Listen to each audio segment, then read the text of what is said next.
Esses sistemas fisiológicos vão trabalhar dentro daquele princípio básico que foi mostrado logo de início. Tudo que for adicionado a esse meio interno em excesso, ele precisa ser eliminado. Tudo que for eliminado desse meio interno precisa ser reposto. O que é que a gente pensa logo de saída? Os nutrientes que são combustíveis essenciais para a manutenção da produção de energia, eles estão sendo, como eu falei, consumidos continuamente. Se eles são consumidos, eles precisam ser repostos. O consumo desses nutrientes pelo metabolismo celular produz lixo. O resíduo do metabolismo, esse resíduo precisa então ser eliminado, continuamente eliminado. Sistemas fisiológicos entram em ação então para participar do processo de ingestão, né, absorção, consumo, né, a entrada, o abastecimento, assim como da excreção, a retirada, a eliminação.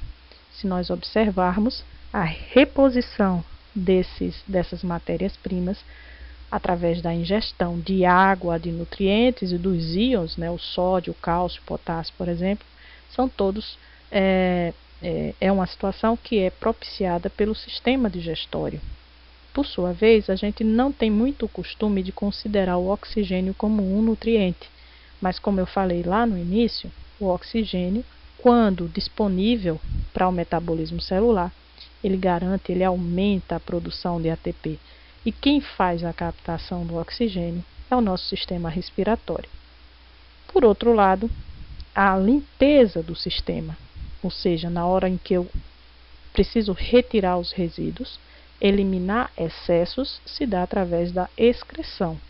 Resíduos da alimentação, porque nós retiramos os substratos do ATP através de alimentos que vão nos dar os nutrientes, mas esses nutrientes vêm encapsulados, né, em fibras, em outras substâncias que não são aproveitadas pelo nosso organismo.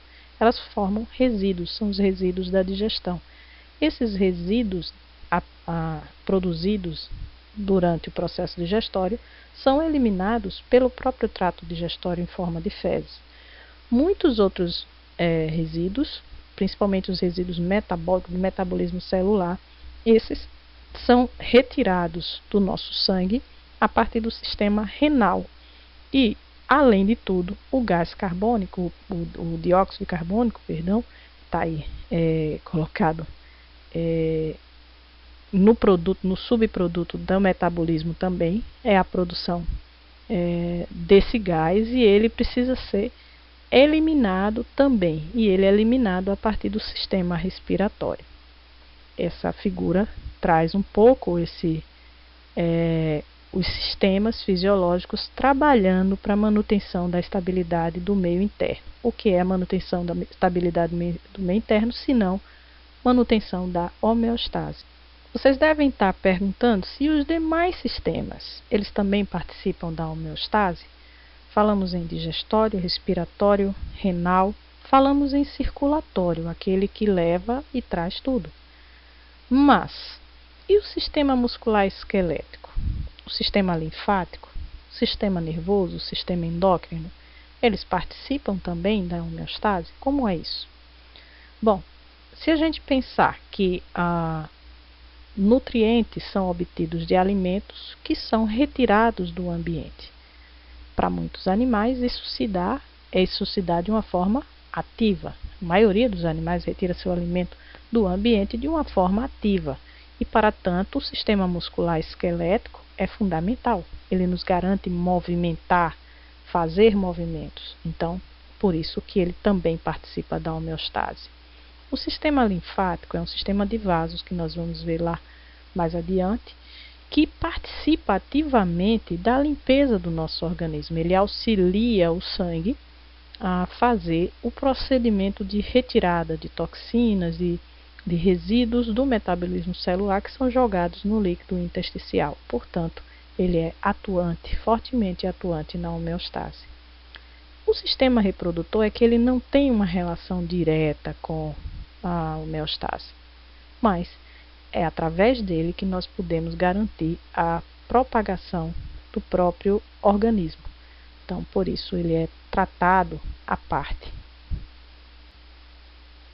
Na dinâmica da homeostase, esse equilíbrio do meio interno, ele só é possível se esse organismo for capaz de medir, avaliar e reparar. Essas três palavrinhas são fundamentais, porque, ora, se o equilíbrio se dá a partir do momento em que toda vez que eu tenho excesso de alguma substância eu elimino, ou toda vez que eu tenho eliminação, eu perco alguma substância, eu preciso ganhar novamente essa substância, é preciso que o organismo seja capaz de saber medir exatamente essa substância em si e avaliar se ela está para cima, se ela está mais ou se ela está menos. Por último, se ela estiver mais ou se ela estiver menos, é preciso fazer a reparação. Veja, são três mecanismos que estão totalmente relacionados, intrincados uns com os outros. Medir o nível dos elementos essenciais, avaliar se eles estão dentro de uma faixa que é aceitável e acionar respostas adequadas para reparar quando eles estão fora desse nível aceitável. Os sistemas de controle são fundamentais para isso.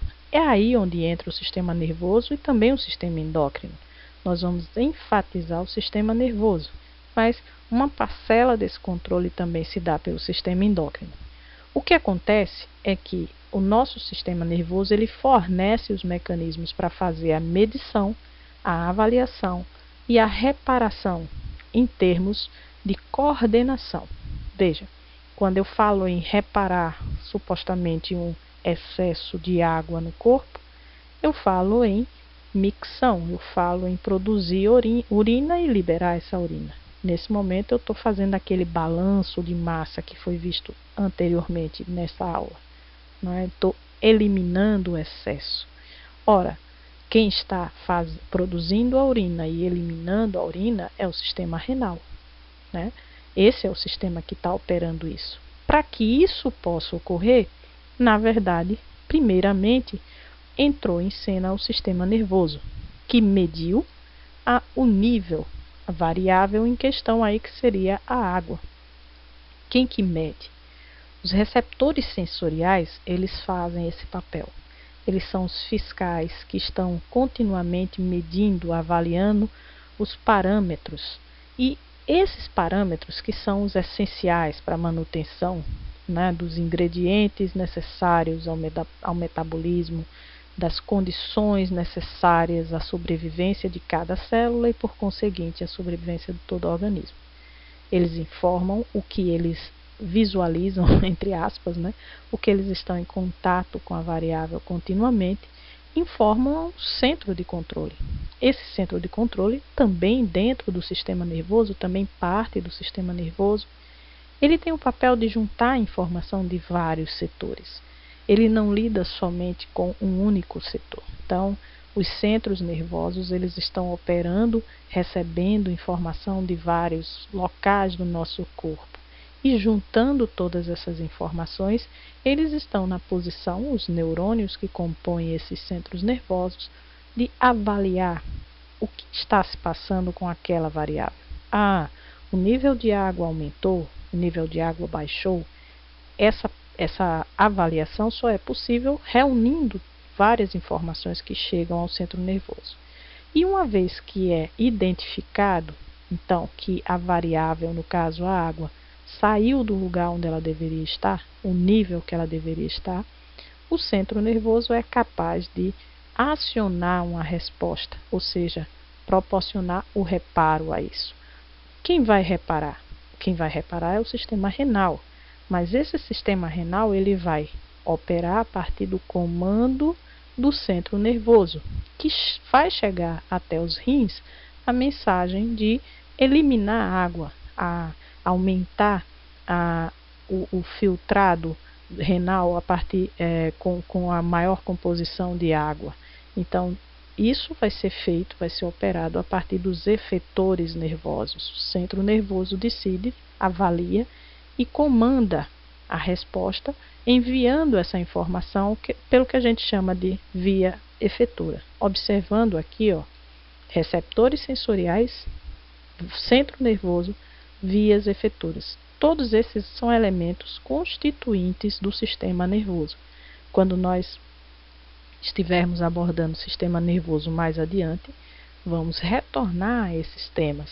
O mais importante aqui é que a gente identifique, como falado anteriormente, que para manter a homeostase, manter a estabilidade do meio interno, o sistema precisa ser capaz de medir, avaliar, reparar.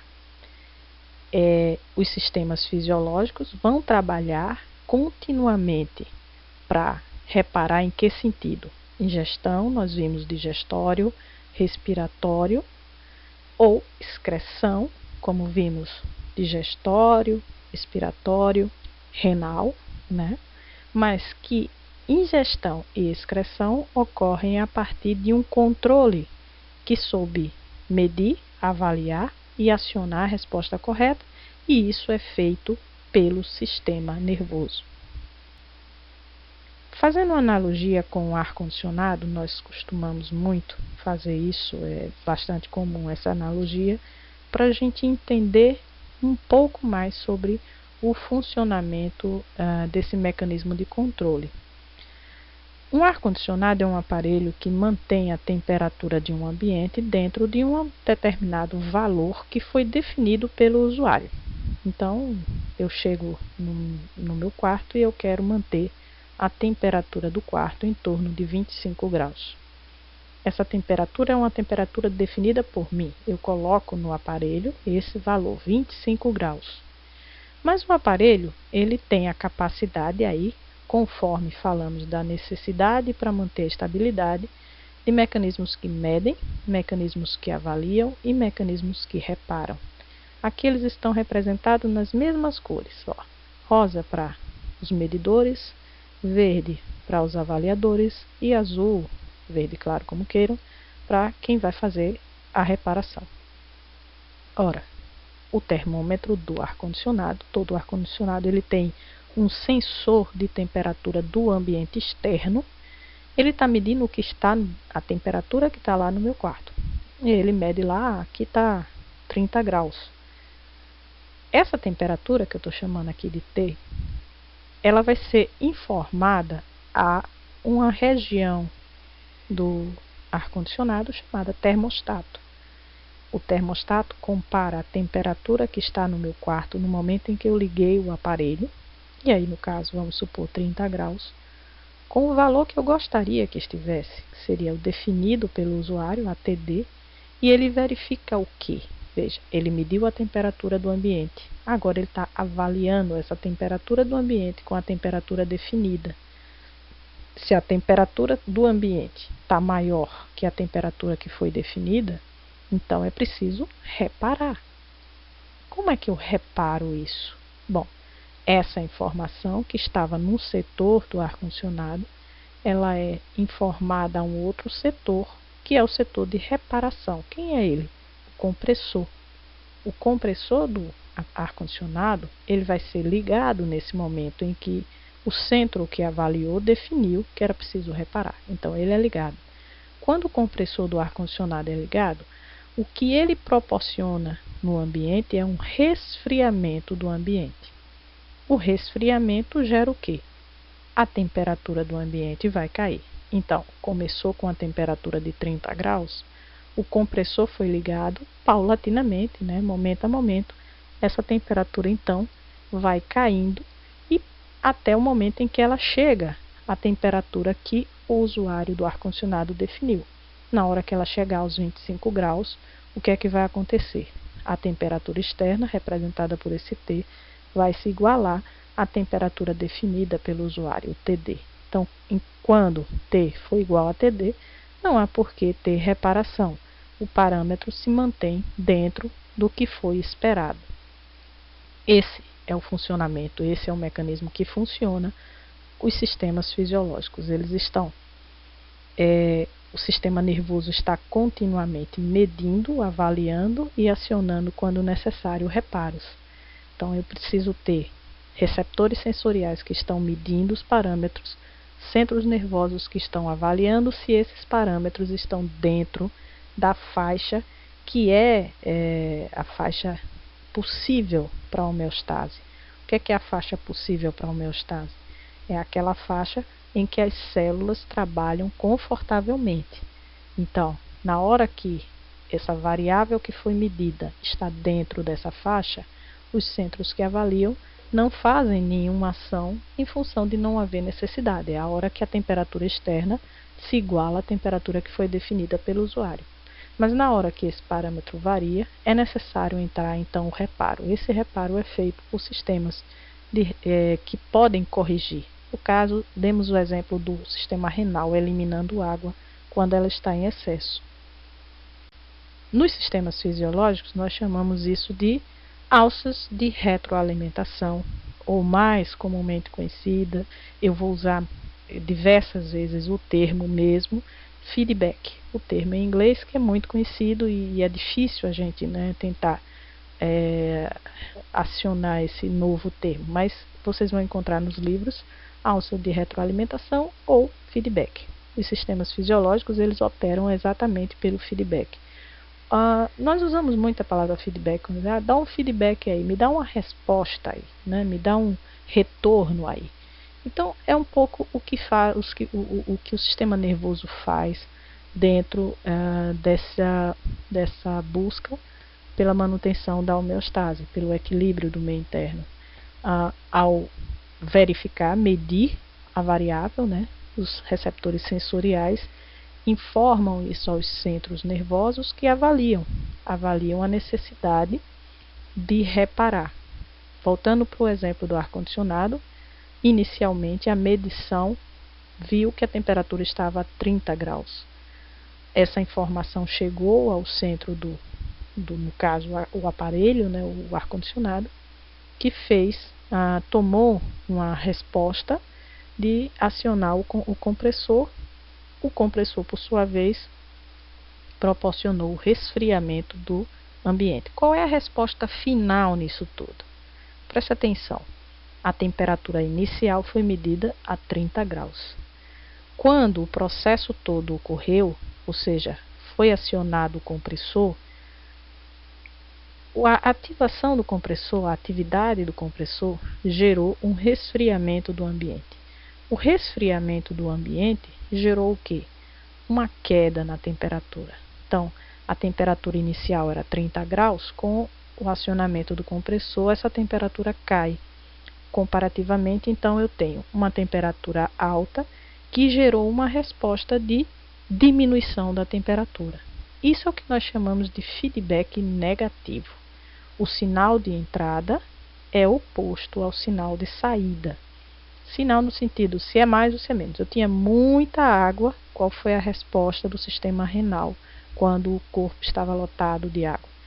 Urina, a micção, então saída de água. Então muita água gerou algum momento em que eu vou ter pouca água. Então aqui eu dou outro exemplo que é o oposto. Na hora que eu tenho pouca água no organismo, o organismo vai gerar uma resposta que a gente conhece como sede. A sede é sinal de que o organismo está com pouca água. O que nós fazemos quando podemos nessa situação é ingerir água. Na hora que eu tomo a água, eu aumento o nível da água. Veja, o que levou a tomar água era pouca água, o que resultou foi aumentar a água. Do mesmo modo, quando o corpo está com muita água, a gente vai gerar um momento em que vai excretar água através da urina, então vai reduzir o nível da água. Nós estamos novamente voltando para aquele balanço de massa. Tudo que está em excesso precisa ser eliminado, o que está em escassez precisa ser aumentado. Nos dois casos nós estamos operando com feedbacks negativos, ou seja, uma resposta que vai em oposição ao sinal que desencadeou ela. Se está pouco, vai para muito, se está muito, vai para pouco. Voltando ainda à ideia de manter o meio interno estável, nós falamos que os ingredientes que produzem as matérias-primas, que produzem a energia, que garante a produção de energia, elas se baseiam nos nutrientes, na água e no oxigênio, pensando na maior produtividade do ATP, né? Nós vamos agora fazer especificar um pouco mais esses nutrientes, esses ingredientes de um modo bem geral, e trabalhar um pouco mais sobre que condições as células sobrevivem, quais são as condições que realmente sob as quais a célula pode manter sua vida. Desse modo, nós chamamos esses termos de variáveis homeostáticas. As variáveis que dependem da ingestão, da aquisição, são aquelas que dependem do meio externo. Nós temos aí os nutrientes, de modo geral, carboidratos, proteínas, lipídios. Nós temos a água, H2O. Nós temos o sódio, o Na+, aí representado. O cálcio, Ca++. O potássio, o K+, e o oxigênio, O2. Estou lembrando aí para fazer aí dando uma ajudazinha para lembrar os símbolos químicos, né, dos nossos íons, que são fundamentais. Não só esses íons, outros íons também precisam ser controlados homeostaticamente, mas esses são essenciais. Além desses ingredientes, outras situações são fundamentais para a manutenção da estabilidade do meio interno e, por consequência, a vida de cada célula, a vida do organismo. Essas são variáveis que a gente diz que resultam da própria atividade fisiológica. A temperatura e o pH são duas delas. Temperatura, porque todo metabolismo gera calor. O calor, ele é representado na temperatura. Mas o pH também é produto, né? O nível de hidrogênio livre dentro do nosso corpo, ele também é resultado do metabolismo. Essas duas variáveis precisam ser controladas com muita precisão dentro de uma faixa de homeostase. Tanto que nós sabemos disso quando alguém já teve a oportunidade de vivenciar febres, né, ou em si, ou em filhos, enfim, ou em pessoas queridas. A febre é o aumento excessivo da temperatura. Esse aumento excessivo ele está fugindo da faixa da homeostase. Quando nós entramos num ambiente que é muito quente, né, estamos na condição de saúde, na condição homeostática, o ambiente quente nos leva a produzir suor. O rubrô na face é um mecanismo de proteção para eliminar esse excesso de calor, né? Essas são respostas homeostáticas, respostas de feedback geradas pelos sistemas fisiológicos. Sistema nervoso medindo, avaliando, acionando os demais sistemas, aí no caso o sistema circulatório, que faz o sangue fluir mais pela periferia do corpo para poder eliminar o excesso de calor através da transpiração, que é a eliminação de água, né? Mas em algum momento, e se esse aumento de temperatura ele é patogênico, ele não é produto de um ambiente normal, mas sim de uma interferência no próprio sistema, patógenos como vírus e outros podem produzir uma alteração no nosso centro de controle homeostático. No caso da temperatura, especificamente numa região nervosa chamada de hipotálamo, ele pode alterar os neurônios do hipotálamo de tal modo que ele fique achando que estamos constantemente num ambiente com uma temperatura muito elevada, de tal forma que o corpo fica naquele estado de hipertermia, com o calor na periferia do nosso corpo em excesso. Uma tentativa de compensar o que o centro nervoso está registrando, que está ocorrendo. Registrando equivocadamente em função de um patógeno que está lá, né, de um micro-organismo que está produzindo esse efeito. Ora, o que é que nós fazemos nessa situação? Nós tentamos reverter isso através de medicamentos e através de uma série de manipulações. E é preciso sim, porque caso a temperatura exceda muito a faixa homeostática, o o que vai acontecer é que nosso organismo entra em falência, porque as células elas não conseguem sobreviver a altas temperaturas. Um outro elemento fundamental, e que eu trouxe aqui mais uma vez, ele vai cair naquele nossos conceitos iniciais, que é a osmolaridade. Lembrar lá de osmose, porque a osmolaridade ela controla a tonicidade da célula. Vocês talvez tenham ouvido falar disso realmente em citologia, onde nós temos células na condição hipotônica, isotônica ou hipertônica. Isso tem um papel, tem um impacto sobre a vida da célula. Por quê? Meios hipotônicos levam a célula a se romper, porque ela se enche d'água. Ora, o que é um meio hipotônico? Significa que o ambiente o líquido intersticial, ele estaria pobre de substâncias, de nutrientes, de tal forma que haveria mais nutrientes e substâncias dentro da célula, e a gente se encontra naquela condição lá que eu exemplifiquei dos tubinhos A e B. A célula está mais concentrada, o líquido intersticial menos concentrado. O que é que a água que pode passar livremente pela membrana celular faz? Sai do líquido intersticial, entra na célula e vai entrar em muita quantidade. Isso pode levar ao rompimento, ou que a gente chama a lise celular. Uma outra situação, a situação oposta, é quando o meio está hipertônico, ou seja, o líquido intersticial contém muitas substâncias, por exemplo, proteínas podem ir parar nesse líquido indevidamente. Quando isso acontece, a concentração de solutos no líquido extracelular é bem maior do que o líquido intracelular, fazendo com que a água que constitui também o citoplasma saia de dentro da célula e vá para o líquido extracelular. Ora, se sair muita água, a célula entra em colapso. Ela vai murchar e isso pode rompê-la também, romper sua estrutura física, e com isso também ocorre a morte. A situação ideal é a situação isotônica, a célula normal, onde se mantém a condição de osmolaridade ideal dentro da homeostase. Por isso, a osmolaridade é uma variável também extremamente controlada como uma variável homeostática.